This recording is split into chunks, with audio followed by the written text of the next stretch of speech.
¿Qué tal amigos de la Agencia Católica de Noticias Info Vaticana? Me da mucho gusto saludarles. Soy Guillermo Gazanín Espinosa, director de la ACN, y en esta ocasión con dos de nuestros invitados ya amigos de esta agencia para tratar lo que pues el mundo católico en estos momentos está teniendo en cuenta sobre el deceso, la muerte del Papa Francisco y la sucesión que está en puerta dentro de unas 2 semanas, aproximadamente a principios de mayo. Estaremos de nuevo en este proceso de elección del sumo pontífice. Desde hace 12 años no habíamos tenido un cónclave y ahora nos encontramos ya a la puerta de la sucesión del Papa Francisco. Y está con nosotros la periodista María Eugenia Jiménez Cáliz. Ella no solamente es decana de La Fuente Religiosa, sus colaboraciones y aspectos periodísticos han marcado, digámoslo así, una huella en la historia del periodismo religioso en México, y también es integrante de la organización Spes Viva, esta organización que se dedica a la atención y al seguimiento de los abusos por parte de clérigos en el mundo. Maru, ¿cómo estás? Buenas, me da gusto saludarte. Hola, buenas noches a todos. Me da un gusto participar con ustedes nuevamente. Y desde luego el padre Omar Sotelo Aguilar Paulino, director del Centro Católico Multimedial, la organización, agencia periodística que también tengo el gusto de colaborar con él directamente y fundamentalmente en el trabajo de seguimiento de la violencia de sacerdotes en México. Padre Omar Sotelo, me da mucho gusto saludarte. ¿Cómo estás?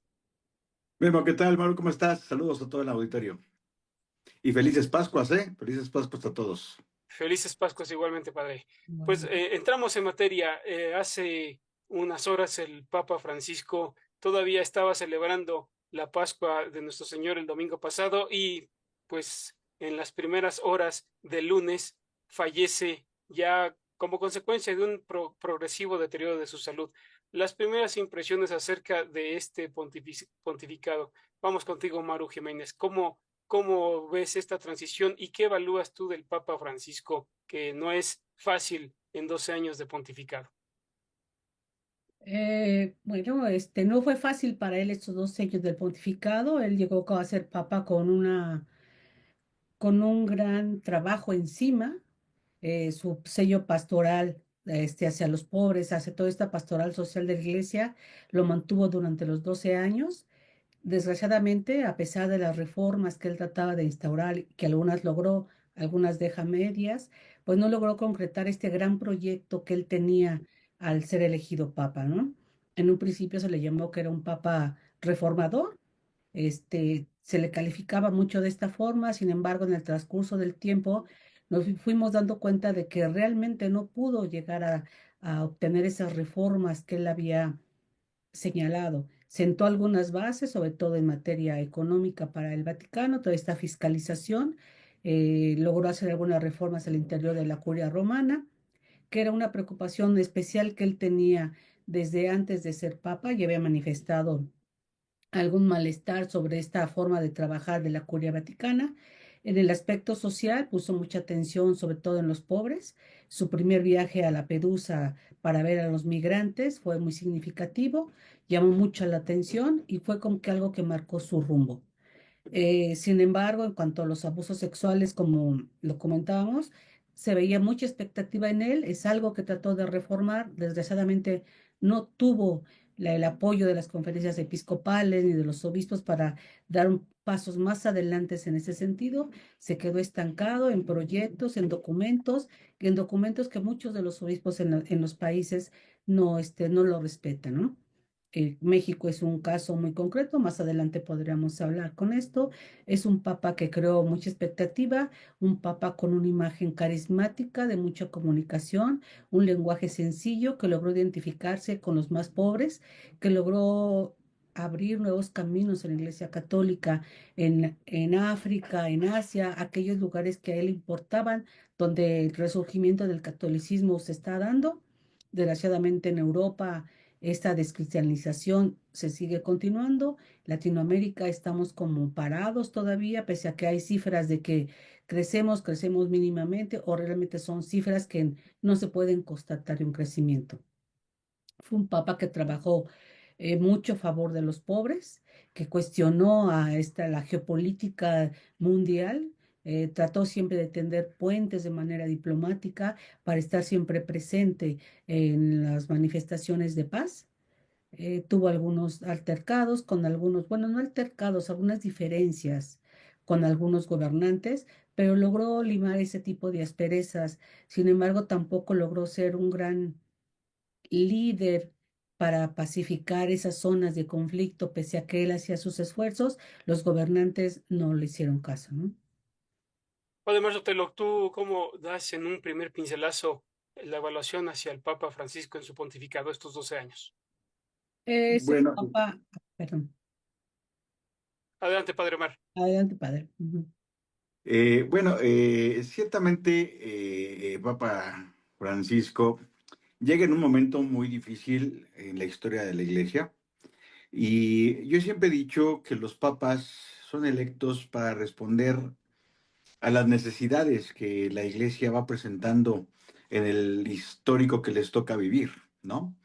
Lo vimos con muchos papas, Papa Juan XXIII, quien da un avance enorme abriendo pues las puertas del Vaticano, las ventanas del Vaticano,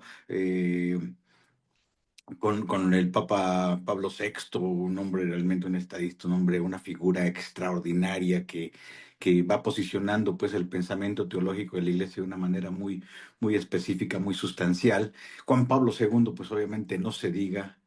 Juan Pablo II, el gran hombre que derribó muros, que tendió grandes puentes, y que pues hoy es santo, pero que él también tuvo grandes, grandes conflictos y grandes problemas. Precisamente la situación de los abusos sexuales fue realmente ahí una de las situaciones que más prendió. Benedicto XVI, una persona, un hombre poco valorado, poco entendido, pero yo creo que uno de los grandes papas, un papa, yo desde mi punto de vista una bisagra entre Juan Pablo II y el Papa Francisco, el pensamiento yo creo que influyó mucho en ellos y cada uno va respondiendo. Francisco responde desde un punto de vista adextra, tocando los corazones de toda la gente, tocando los corazones, siendo muy empático. Yo recuerdo cuando eligieron a Papa Francisco, estábamos cubriendo un evento, no sé si recuerda, Maru, estábamos cubriendo un evento ahí en el centro de la ciudad, en este museo que está ahí cerca del centro histórico y estábamos cubriendo un evento y estaban eligiendo al Papa y de repente empiezan a sonar los teléfonos celulares y todos empiezan a cuchiar y no, que es un argentino, que es un argentino. En el Museo de la Tolerancia estábamos ahí y todos así como que extrañados y como un argentino y luego ya veterano, más de 70 años, ¿cómo es posible? Así como que hasta cierta molestia, una situación un poco incómoda. Pasando el tiempo, cuando pasa y saca y sale su primer discurso en donde el Papa incluso pide la bendición del pueblo, inmediatamente se gana a la audiencia de los periodistas que estábamos ahí, muchos muy críticos, y todos, no, qué bien el Papa. Fue empático y en un primer momento obviamente se ganó a todo un pueblo deseoso pues de un pueblo y luego latinoamericano y las situaciones que se empiezan a dar. Marca esa línea de un papado sencillo, humilde, incluso desde el mismo nombre Francisco, y empieza pues a tender estos puentes. Y ad extra yo creo que el Papa sí tuvo pues una resonancia importante que hoy la respuesta de la opinión pública pues es muy, muy, muy positiva y muy valorada porque deja un gran legado. Ciertamente adentra al interior las grandes resistencias que se mueven, ¿verdad? Al interior de estas grandes esferas tan complejas que hay. Pues obviamente sí fueron impactadas, fueron movidas, obviamente, porque el lenguaje y la forma de pastorear del Papa Francisco incomodó a muchísima gente. Definitivo, ¿eh? Incomodó a mucha gente. Pero yo creo que, pues la iglesia es incómoda, la iglesia es incómoda y trata de responder desde sus perspectivas lo más posible a las problemáticas que se le van presentando. Sí, concuerdo con Maru, que quedan muchísimas cosas en el tintero, muchísimas cosas abiertas.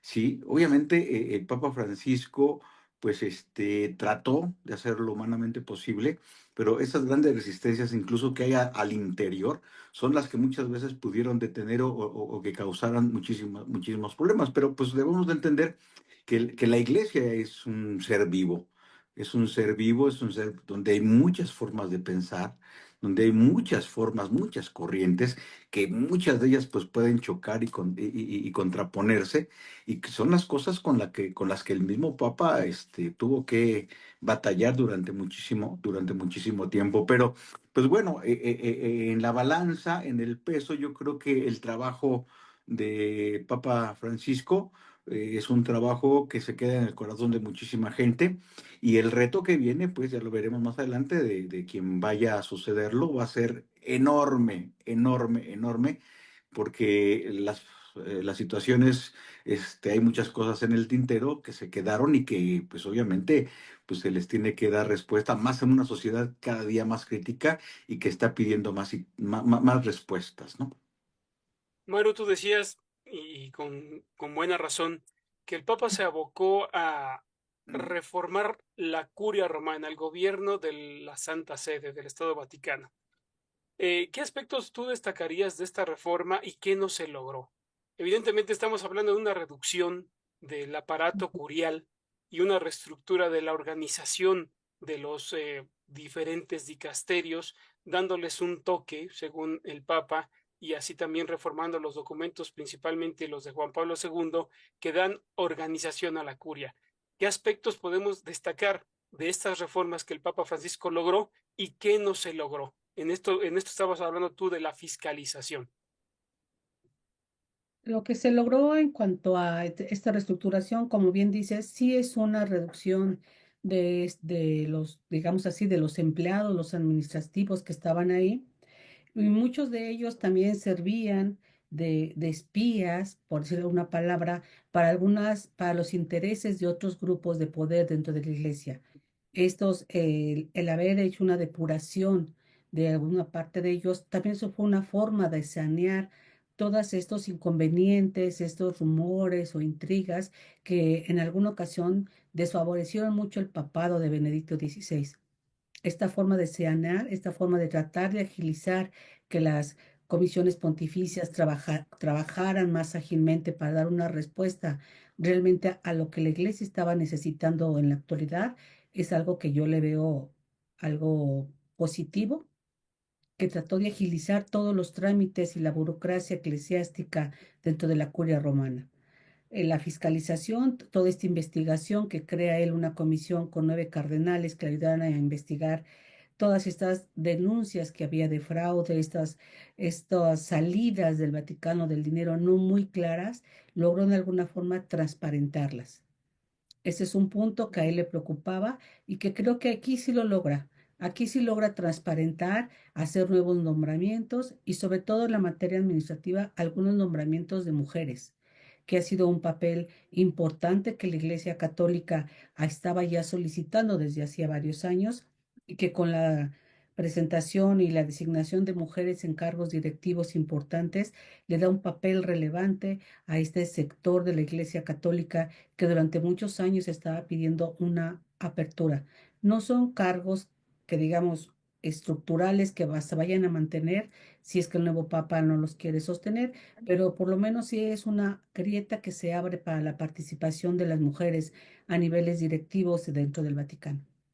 Estamos hablando de una religiosa que está en un cargo alto como gobernadora en el estado de la Ujú. Ciudad del Vaticano, pero ¿qué podría haber sido más para que las mujeres tuvieran una participación más contundente en la Iglesia Católica? Algunas afirman también que el Papa se quedó pues corto en cuanto a la designación de mujeres en los ministerios eclesiales. ¿Tú cómo ves esto? Yo creo que el Papa se enfrentó a muchos obstáculos, todos estos grupos de poder dentro de la iglesia que él no logró combatir, que no logró que se afiliaran a manera pastoral del trabajar, son los obstáculos a los que él se enfrentó. Yo creo que sí trata de abrir espacios para las mujeres, pero yo creo que todos esos grupos, estas presiones que él recibía, no logran concretar en una mayor apertura hacia las mujeres. Además, te lo decías tú hace un momento que el Papa incomodó y hubo mucha gente a la cual no le gustó el estilo pastoral del Papa Francisco. ¿A quiénes nos referimos? ¿Qué grupos? ¿Quiénes son estas personas? Bueno, hay muchos grupos, principalmente muchos grupos conservadores, ¿no? El cardenal, este cardenal estadounidense Raymond Burke, por ejemplo, que es uno de sus grandes críticos, ¿no? Incluso fue uno de los que manifestó, ¿no? Esta barca no tiene timón Ujú. abiertamente, ¿no? Y junto con él tiene un grupo fuertísimo de cardenales tradicionalistas que, pues de alguna otra manera, pues estas aperturas, estas nuevas formas de gobernar, estas nuevas formas de pastorear, pues para muchos no era claro, ¿no? No eran claros. El Papa Francisco ciertamente desde un principio marcó un pontificado siendo un papa párroco, no un papa teólogo.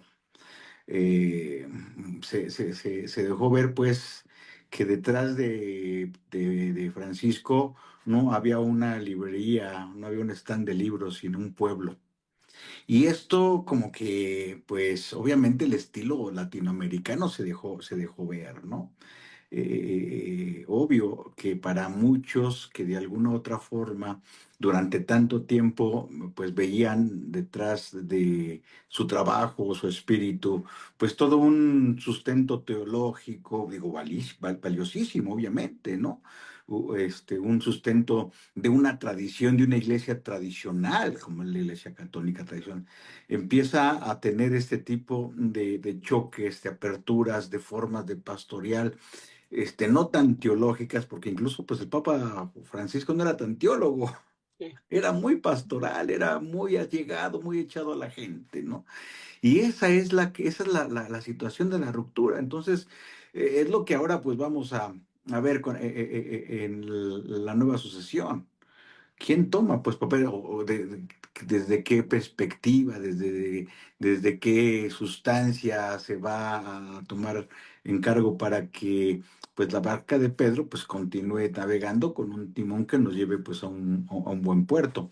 Entonces, estas son las cosas que yo creo que están ahí, digo, no son de espantarse, porque yo creo que es muy necesario, o sea, la iglesia, como dije hace rato, es un ente vivo, es un ente pensante y hay muchas cabezas, y yo creo que es bueno, y el Papa Francisco yo creo que así también lo fue asimilando, lo fue tomando, ¿no?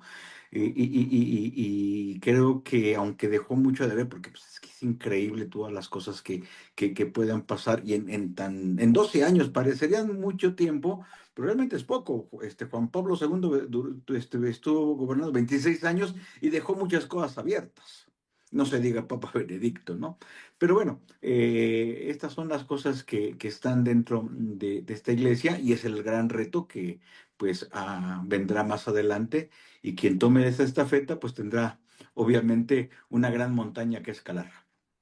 Me llama la atención lo que tú indicas, que este Papa tuvo estos gestos pastorales de acercamiento a las personas, que es lo que le identificó y a mucha gente le gustó, y el choque con los grupos que así se llaman conservadores y hasta sedevacantistas que no reconocían su pontificado. Pero déjame preguntarte, se ha dicho que el Papa Francisco olvidó la pureza de la doctrina social de la Iglesia para suplantarla por ocurrencias. Y a muchos no les gustó, por ejemplo, un desarrollo de una iglesia que tomara aspectos latinoamericanos como se puede reflejar en este contexto de la Amazonia. Y tuvimos conflictos, ¿no? Esto de la Pachamama y se dieron estas cosas así. ¿Qué opinas al respecto? ¿Realmente la Iglesia Católica en este pontificado echó a la deriva la doctrina social de la Iglesia como la conocemos? No, bueno, yo creo que bueno, la iglesia está sustentada por una tradición de 2000 años. Y eso es muy fuerte, ¿no? Digo, el Papa ciertamente es la cabeza de la iglesia, pero no es la iglesia. Somos la iglesia, ¿no? Y está sostenida obviamente, por el depósito de la fe y de la tradición. Entonces, eso es lo que sustenta la palabra. Y yo creo, y es lo que sustenta pues toda la base doctrinal, de la doctrina social de la iglesia, incluso teológico y todos esos aspectos, que ciertamente el Papa obviamente los conoce, los vivía, pero recordemos que antes que nada, Bergoglio era un papa latinoamericano, Sí, argentino, un papa que viviendo toda la historia que vivió, ¿verdad? En su país, perseguido con esta historia que vivió, pues obviamente son los papas que de alguna u otra manera tratan de marcar pues su estilo de gobernar con sus enseñanzas, son hijos de su historia. Son hijos de su historia. Juan Pablo II, obviamente, también lo vivió y él veía, pues, por ejemplo, las amenazas de un socialismo que podía desarticular a la iglesia y trató de combatirlo a más no poder, ¿no? En muchos lados, y lo vimos en diferentes partes de América Latina, ¿no? Con la interpretación incluso de la teología de la liberación, cómo fue atacada, cómo incluso fue suprimida y demás, pues, malos entendidos o cosas por el estilo. Bergoglio obviamente habla de una nueva evangelización, ¿no? De la nueva evangelización, de que salgamos, de que echemos lío, de que hablamos de corazón a corazón, de hablar cara a cara. Obvio, todo esto parecería que es hasta muy popular. Y sí, obviamente se puede caer en el extremo de llegar a este tipo de iniciativas que parecerían ser del momento, ¿no? Sácalas de la manga, pues. sí, Pero yo te lo digo como sacerdote también. O sea, tú cuando estás pastoreando, cuando estás en una liturgia, acabo de estar en un pueblo de Puebla en la Semana Santa, y obviamente participas de la religiosidad popular del pueblo. Y no puedes quitar de tajo esa religiosidad popular de miles de gentes que con su grande fe van al Via Crucis o a los ritos o a demás cosas y dices, caray, o sea, ves sus imágenes y más situaciones y dijeras, bueno, si te pones muy doctrinal, esto no va, esto aquello no va, esto aquello no va, pues sin duda alguna, pues chocarías con una tradición popular de cientos de años y de muchas generaciones. Entonces, tienes que tener esa capacidad de tratar de buscar un equilibrio, pues, para y esto estoy hablando de un pueblito, ¿no? Estoy hablando de un pueblito. Imagínate ya en un aspecto global, de una iglesia global de todo el mundo. Pues obviamente Francisco pues, se encuentra con esa realidad y él habla desde su experiencia pastoral de un cura que se hizo en las barriadas de Argentina. ¿No? Que se hizo en las barriadas de Argentina, de Bajo Flores y todo. Entonces hablaba con ese idioma, manifestaba con el lenguaje futbolero, que son como es argentino, obviamente pues tratando de tocar y de sensibilizar y hacer propia a mucha gente y tratarle de acercar. Parecía que eso podría llegar a ser hasta exagerado, pareciera que para muchos les molestaba porque decías, bueno, está sustituyendo situaciones de la iglesia o de la doctrina de la iglesia que no van aquí. Pero yo creo que la intención es muy importante, ¿no? La intención del Papa Francisco es muy importante, acercar y tocar los corazones de miles de gentes, porque, mira, una cosa que dijo Maru hace rato, ¿no? O sea, parecería que en los números, la Iglesia Católica va bien, en los números, pero yo te puedo decir desde nuestra experiencia, ¿en los números de quién y de dónde? América Latina está teniendo una situación complicada en cuanto a los números, especialmente de aquellos jóvenes que ingresan, tanto religiosos como religiosas, que ingresan a los seminarios y demás, ¿no? Los sacerdotes están envejeciendo y demás, y poco a poco vemos que sí, o sea, hay católicos y quién los va a dirigir y cómo los vamos a dirigir. Entonces, pues estas circunstancias, yo creo, digo, o sea, es tan complejo el panorama que obviamente las enseñanzas y la trayectoria y la historia del Papa Francisco son los que marcaron, pues, obviamente, esta forma de dirigir esta barca, que sí, es posiblemente incomprensible para muchísima gente que tradicionalmente o tradicionalista, pues estas cosas como que podrían lastimar hasta su sentido pastoral, teológico y demás, ¿no? Pero bueno, es parte del desarrollo, pues. Maru, el padre Omar decía algunas cosas importantes en cuanto a este aspecto de cómo caminó el Papa, y esto lo dio en una, digamos, sustantivo que a muchos todavía no les gusta, pero otros tratan de aplicar, la sinodalidad. Y en este aspecto, en el año jubilar, se ha tratado de ser peregrinos de esperanza, como dice el lema, caminando en una vía sinodal. En tu perspectiva como periodista, ¿cómo entender esta vía sinodal en la Iglesia Católica? El padre Omar y tú decían de los números, hay, digamos, unas cifras contrastantes, mientras el catolicismo parece ir para abajo en esta vía sinodal, digámoslo así. Hay otros que dicen que el catolicismo tradicional en cuanto a los seminaristas va creciendo porque optan por lo antiguo y no lo novedoso. ¿Cómo ves esto? Este paso que dio Francisco de la sinodalidad, esta apertura que da hacia una mayor participación de la Iglesia, el pueblo de Dios, que ya no solamente de los jerarcas, es un sello también personal de él. Este involucramiento de los laicos en las tareas, en no centralizar únicamente el trabajo pastoral en la jerarquía católica, yo creo que es algo muy importante de lo que habla el Papa. Esta sinodalidad le viene a dar una frescura, vientos nuevos a la Iglesia, vientos que en este momento en cómo está el mundo, se requerían.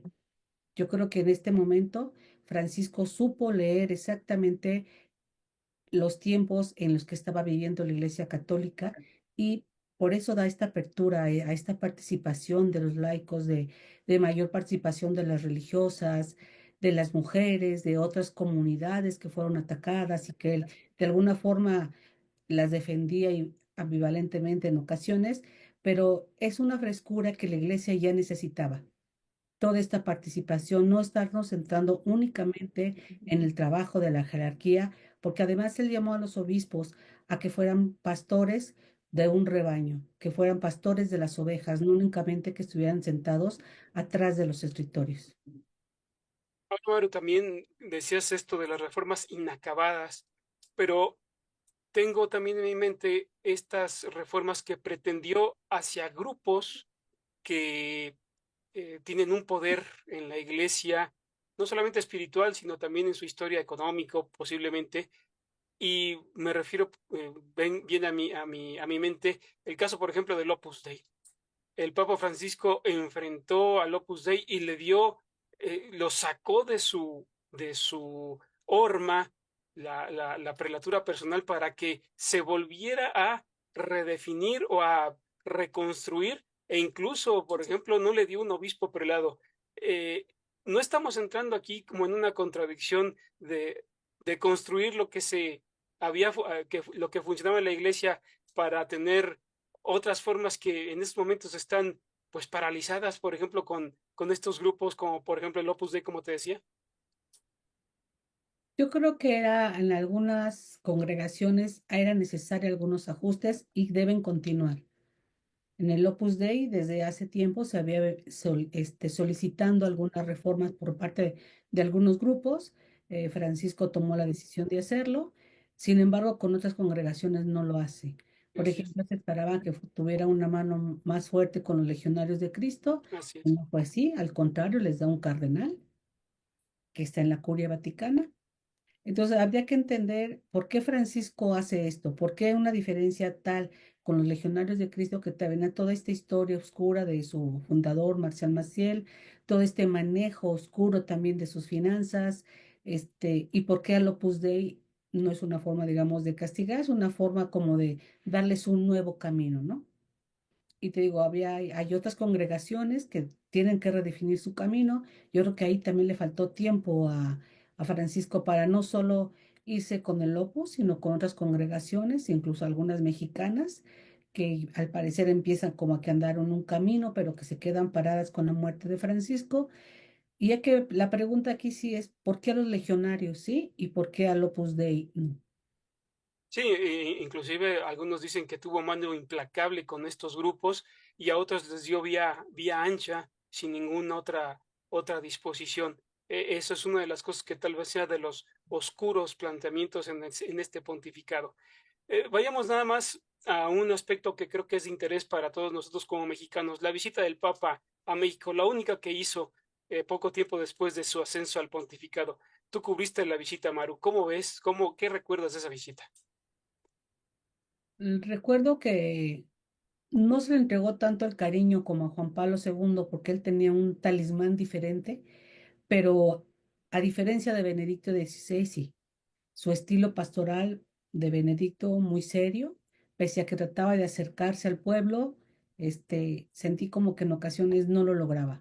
Sin embargo, con Francisco, esa sonrisa que casi siempre mantenía fue una identificación del pueblo de recordar a como que al Papa que se había fallecido, que era el más querido de México. Yo creo que en México sí logra él identificarse, transmitir sus valores. Aquí lo importante de la visita de Francisco también fue el regaño que les hace a los obispos en su mensaje a la catedral, donde les llama a estar más cerca del pueblo, a ya dejar de estar en los linajes, el creerse que son los monarcas de la iglesia, sino aterrizar su trabajo con el pueblo. Yo rescataría de su visita ese mensaje tan importante que a algunos obispos no les pareció. Algunos obispos tuvieron molestias por estos comentarios del Papa, pero yo creo que en México el Papa sí logró permear con su trabajo pastoral y en algunas zonas más que en otras, todo también dependiendo del obispo y dependiendo de los sacerdotes. Además, Otelo, a través de ayuda a la iglesia necesitada, el Papa Francisco recibió el libro Tragedia y Crisol del Sacerdocio en México. Él supo de primera mano la situación de violencia que vive el país contra los sacerdotes. Sí, por supuesto. Incluso él siguió muy puntual. Marcela Simansky, quien fue la portadora de Tragedia y Crisol del Sacerdocio en México, comentó con el Papa que él estaba preocupado de la situación y le dijo en viva voz, sigo cercano a esta situación, oro por México y por los sacerdotes. No recuerdo exactamente en qué año las madres buscadoras estuvieron presentes en el Vaticano con el Papa y les presentaron pues la realidad de los desaparecidos que hay en el país y de estas situaciones que pues lamentablemente han inundado de violencia a nuestro país, una situación que ha ido creciendo, que no ha disminuido, que ha marcado pues el corazón de muchísimas gente y el Papa sabía exactamente lo que estaba pasando en México, tenía contacto directo con esta realidad. Tuvimos la oportunidad de estar con Franco Coppola, que fue nuncio apostólico, y que él vivió en carne propia esta situación y esta realidad, incluso cuando fue a Michoacán y de contacto directo vio una situación que, como tú y yo sabemos, cuando llega a México, él venía con una situación totalmente distorsionada de la realidad que se le presentó y se fue con una realidad completamente distinta. Entonces, estas son los contactos que seguramente tuvieron con el Papa Francisco y que él conocía, pues obviamente, esta realidad que vivían tanto sus sacerdotes como el pueblo bajo el yugo de esta presión, de esta violencia desmedida que el crimen organizado, pues lamentablemente ha marcado pues a nuestro país. Una pregunta para ambos y en esto en relación a la jerarquía y el Papa Francisco, la jerarquía católica de nuestro país. El colegio cardenalicio en otrora, otros pontificados, era muy fuerte en nuestro país. Había cardenales muy influyentes.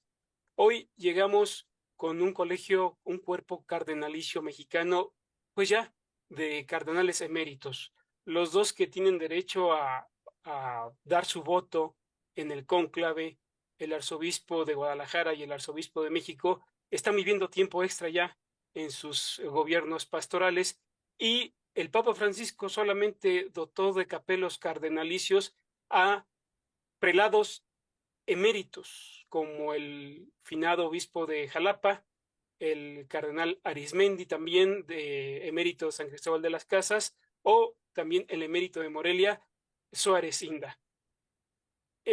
¿Por qué? ¿Qué podemos tener como lectura de esto? ¿Qué pasó en la mente del Papa Francisco? ¿Por qué no hubo esta frescura, pues, de un colegio cardenalicio renovado? Y tenemos, creo yo, prelados que podrían ostentar con dignidad estos capelos rojos para ser asistentes o colaboradores del Papa. Mario Jiménez, ¿qué opinas? Creo que el Papa también se abrió hacia otros nuevos países donde no había cardenales, empieza también a darles, a que aparecieran en la geopolítica de la Iglesia Católica en países de África, de Asia, donde dio también varios nombramientos. Esto para diversificar todo el trabajo de la Iglesia. En parte, yo creo que eso también fue importante para él. Y otra, pues que no veía candidatos tan firmes como para tener derecho a un cardenalato. Todo eso yo creo que es el informe que le da Franco Coppola antes de irse, de cómo trabajaba la jerarquía católica aquí en México. Fue un nuncio muy activo, muy denunciante, y que realmente los obispos se incomodaron con su trabajo, ¿no? Se ha comentado que incluso su salida es por ya no verse identificado con los obispos por la incomodidad que estos tenían, y no solamente en sus informes sobre la pastoral en México, sobre los abusos sexuales, fue un tema muy delicado, que él impulsó todas esas investigaciones y todas las denuncias, y que a partir de que él sale, realmente ya no sabemos si se está trabajando o no, porque no hay informes, el episcopado mexicano ya no da nada, la anunciatura se ha cerrado hacia los medios. Entonces realmente el trabajo que hizo Franco Coppola fue sacar a la luz si realmente los obispos mexicanos estaban cumpliendo con su trabajo. Yo creo que es un balance que hace el Papa Francisco, y una respuesta de este balance es no dar más nombramientos cardenalicios. Padre Marzotelo, ¿qué opinas al respecto? Sí, yo creo que es un punto, tocas un punto muy medular, Memo. Yo creo que viendo bajo una óptica muy crítica, es algo que te pone a pensar, y yo creo que tiene que pensar a toda la conferencia del episcopado mexicano el por qué no hemos robustecido con cardenales, pues, a una conferencia tan grande, tan extensa, una conferencia que tiene necesidades muy particulares a lo largo y ancho del país, especialmente con estas situaciones. Uno de la violencia ejercida por el crimen organizado, ¿verdad? Las tendencias políticas que se están moviendo actualmente, en donde pues vemos un gobierno que, aunque no está confrontado con la Iglesia Católica, pero lo tiene arrinconado.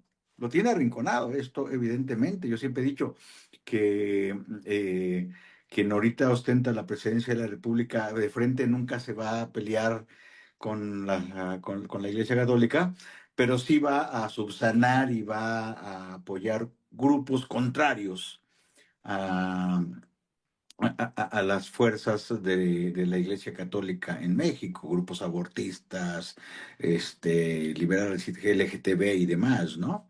Y obviamente ahí viene la respuesta, ¿no? O sea, ¿qué está pasando por la mente, o qué pasó por la mente del cardenal, del Santo Padre? ¿Qué informes tenía para no engrosar a una conferencia? Digo, Maro dijo una cosa que puede ser muy temeraria, pero que pues te deja ahí la situación, ¿no? ¿Tenemos obispos capaces de eso? Digo, yo sé que sí. Yo sé que hay obispos muy capaces, ¿no? Los conocemos. El mismo presidente de la Conferencia de Episcopado Mexicano y otras más, pero la respuesta es muy seria y muy contundente, que te pone a pensar. Yo creo que tendría que poner a pensar a la conferencia, ¿por qué nada más tenemos dos cardenales? Y dos cardenales que, bueno, con todo respeto, no han tenido una trayectoria tan importante, ¿no? O sea, no han tenido una trayectoria, o sea, están ejerciendo su trabajo pastoral, y lo han hecho, yo creo que de la mejor manera posible, pero que hayan dejado una huella importante en sus cardenalatos, no lo sé. Digo, tendríamos que Eso es un tema para otro programa, ¿eh? Yo Pues sí. creo que sí, para otro programa. Pero bueno, hoy el Papa Francisco pues nos deja esta situación que nos pone a pensar, nos pone a adorno para, no para pensar mal, sino pues para abrirnos a unas situaciones más completas, a lo mejor que sean necesarias para que la Iglesia de México pues tenga y responda con mayor capacidad y mayor eficacia a los retos a los que se está enfrentando. No que no lo esté haciendo, no que no lo esté haciendo, yo creo que lo están haciendo bien, pero creo que hace falta y mucho más. En esto, Maru, y para aterrizar ya nuestra conversación, ya estamos casi por terminar, hay algo que me llama la atención y lo anunciábamos al inicio de esta plática, la pederastia. El Papa Francisco se reunió, por ejemplo, con víctimas de Caradima, de Chile, los animó a sanar las heridas, hubo esos encuentros, pero en otros también hubo contrastes tremendos, como por ejemplo con Rubnik, el jesuita que no ha tenido consecuencias en su actuar y que también fue una situación dificilísima para el Papa enfrentar, pero sobre todo también al interior de nuestra iglesia. Se le atravesó la pandemia, se estaba programando, por ejemplo, esa visita del zar antipederastas y vino la pandemia y al final esto quedó inconcluso para la iglesia mexicana. En el tema de los abusos sexuales, avanzamos con el Papa Francisco, qué se logró, qué no se logró y particularmente en el tema México, Maru. Ah, con el Papa Francisco se logró establecer algunos documentos donde se reconocía estos abusos, donde mayormente ya se estaba reconociendo la iglesia que tenía que trabajar, que tenía que tener unas guías para intentar detener esos abusos y para que se hiciera justicia a las víctimas principalmente. Desde el 2014 él empezó a tener algunos documentos, reformó el derecho canónico también, realizó la cumbre contra la pederastía en febrero del 2019. De ahí se sacaron diferentes líneas de trabajo, e indicaciones a las conferencias de los episcopados. Sin embargo, en el papel todo está bien. Se podría decir que se avanzó en el papel, pero en los hechos yo veo que no se avanzó tanto. Sobre todo en países como México, que no ha hecho trabajos como se han hecho en Alemania o en Francia o en Estados Unidos, donde las mismas conferencias episcopales impulsan investigaciones y aportan incluso recursos para conocer cómo está esta problemática. En México no. En México, después de la salida del nuncio Franco Coppola, que estaba impulsando este ánimo a las víctimas a presentar las denuncias, a que él los recibiera en la nunciatura, todo se ha cerrado. La conferencia del episcopado mexicano, que era una de las que se esperaba una mayor participación por el número de católicos que hay. México es un país donde la gente no quiere denunciar los abusos de los eclesiásticos o no tienen confianza en la institución para hacerlo porque ven que no procede. Algunas veces los tratan de desanimar, llegan a acuerdos bajo el agua con cantidades mínimas y realmente no hay transparencia. Aquí yo creo que las comisiones de protección de menores que hay en la mayoría de las diócesis no funcionan, o lo único que hacen es nada más recibir la queja y no trabajan. Y más allá de lo que le puedan ofrecer a las víctimas, nada más les ofrecen en algunas ocasiones terapia psicológica, pero no les quieren dar un acompañamiento y tampoco, como lo estableció el Papa, que aporten también la denuncia ante las autoridades civiles, no lo quieren hacer. Entonces, en México realmente creo que no hemos avanzado nada. Pueden haber documentos, las guías de protección, las comisiones, pero pues, realmente no vemos un trabajo con las víctimas, porque no creo que haya, ¿cuántos casos nos podrían haber dado en la última cifra? Un poco de 100, más o menos en los últimos 10 años. No hay cifras nuevas. Franco Coppola fue el único que fue abierto a decir que se investigaba a 8 obispos en el Vaticano por encubrimiento. El episcopado mexicano lo niega, dice no saber de esos documentos. El nuevo nuncio ya no sabe nada. Nadie sabe realmente cómo ha procedido la investigación en contra ni de sacerdotes, mucho menos del encubrimiento de los obispos. Y permíteme insistir, Maru, y sobre todo en esto que dices de México y ya en un contexto universal. Con el Papa Francisco, dices, en el papel está bien, pero ya en los hechos es otra cosa. El Papa Benedicto XVI también hizo un trabajo intenso para ya erradicar esta situación de pederastia y de abusos sexuales y clericales dentro de la Iglesia. Con el Papa Francisco, ¿llegamos a algo o estamos en un punto muerto? Estamos en un punto muerto. Dos intervenciones finales. Gracias también por sus participaciones. ¿Qué esperamos para el próximo cónclave? ¿Qué habrá en una perspectiva ya de futurólogos? ¿Cómo vemos la situación? Padre Omar Sotelo. Yo siempre he sido una persona que he visto que los papados van respondiendo a las necesidades que la sociedad pide, ¿no? Que la iglesia vive. O sea, la iglesia está inmersa en una sociedad y como ente vivo, pues tiene unas grandes necesidades que tiene que subsanar. Los papas han respondido, creo que a eso, con las fuerzas que tienen, como humanos y grandes limitaciones que dejan, pero siempre tratando de responder pues a ello. Entonces, hoy en este nuevo cónclave que se abre ya muy pronto, quien vaya a suceder precisamente a Papa Bergoglio, pues tendrá en primer lugar que mover esos puntos muertos, como bien lo decía Maru, ¿verdad? Yo creo que la iglesia siempre ha dotado a su pueblo de documentos excelentes, de puntos pastorales, de mensajes muy excelentes, pero que lamentablemente siempre se quedan ahí.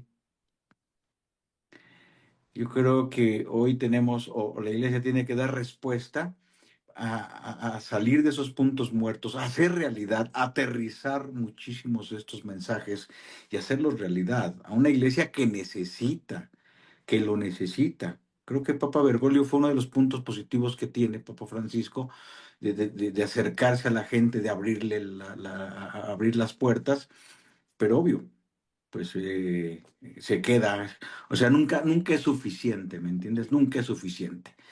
Eh, el próximo Papa tendrá que ser más que suficiente para aterrizar y posicionar en el corazón de más de 1.000 millones de católicos en el mundo, pues un mensaje de salvación. Pero también no nos olvidemos, ¿no? O sea, sí, la iglesia está sustentada por hombres, eh, muchas veces deficientes, incapaces, con muchos vacíos, por muy inteligentes que sean, y solo es la fuerza del Espíritu Santo, y no nos olvidemos de eso, ¿no? Yo creo que es ahí la fuerza del Espíritu Santo la que tiene que ir haciendo realidad todas estas cosas, y yo creo que el próximo Papa tiene que estar abierto precisamente a esa fuerza para poderla traducir en una fuerza vital en la iglesia que viene después del Papa Francisco. Maru Jiménez, tu comentario final al respecto. Espero que el colegio cardenalicio realmente sepa leer este, el tiempo en el que estamos viviendo, toda esta complejidad que se está dando en el nivel mundial, que realmente los cardenales lo sepan leer y elijan a la persona que crea que va a dar una respuesta a toda esta problemática mundial, porque no solamente es un líder espiritual para los católicos, es un líder mundial que siempre ha estado a favor de la paz. Entonces, el colegio cardenalicio ahorita está muy diversificado. Algunos cardenales no se conocen por de los países en el que no ha podido establecer una conexión, sobre todo esos nuevos cardenales que nombró Francisco en estas reuniones previas en las congregaciones que se están dando ya, esperemos que se conozcan. Realmente, pues no hay uno o dos o tres que digan, este es el que tiene como que ya más avanzado el proceso para poder votar por él. Yo no veo en todos los estudios de los vaticanistas que se han hecho, que digan, estos dos o tres podrían ser los punteros. Por lo que te digo es que yo espero que realmente la Iglesia Católica al elegir a un papa, a los cardenales, vayan hacia adelante y no retrocedan hacia una iglesia conservadora de la cual Francisco dio unos pasos adelante, que sea un pasos hacia adelante para las reformas que se requieren se puedan lograr. Pues ahí tienen ustedes, amigos de la Agencia Católica de Noticias Info Vaticana, este análisis que tenemos con estos dos magníficos amigos y periodistas mexicanos que ven desde esta parte del mundo lo que está aconteciendo en la Iglesia Católica, la muerte del Papa, su legado, su herencia. Nos falta explorar muchas cosas, el magisterio, qué nos dejó, qué es el pensamiento que el Papa Bergoglio transmite al próximo pontificado y qué podemos rescatar de eso nosotros los mexicanos. Una visita que dejó huella, una visita a nuestro país que también tuvo sus controversias, sin embargo ahí queda para la anécdota también de la Iglesia Católica y sobre todo en esta perspectiva desde México, cómo podemos seguir nosotros como un país que todavía en los números en Latinoamérica somos de los más importantes a nivel latinoamericano en el número de católicos. Mario Jiménez, te agradezco mucho esta valiosísima intervención que has tenido para estos momentos que vivimos en la iglesia. Esperemos también que tus opiniones influyan para que sigamos adelante en este ejercicio de analizar lo que sucede en la Iglesia Católica. Muchas gracias, Mario. Muchas gracias por la invitación, gracias al auditorio y seguiremos aquí con ustedes. Padre Omar Sotelo, igualmente el exhorto para seguir analizando y profundizando estos temas que en adelante para la Iglesia Católica serán muy importantes, sobre todo para México. Muchas gracias, te agradezco mucho. Memo, ya sabes, Maru, ya sabes, un abrazo, felices Pascuas a todo el auditorio y pues aquí andamos. Y uniéndonos a las felicitaciones pascuales del Padre Omar Sotelo y de la Iglesia Católica, a todos ustedes, felices Pascuas. Soy Guillermo Gazanín Espinosa, director de la Agencia Católica de Noticias. Nos vemos en la próxima ocasión, si así Dios lo quiere.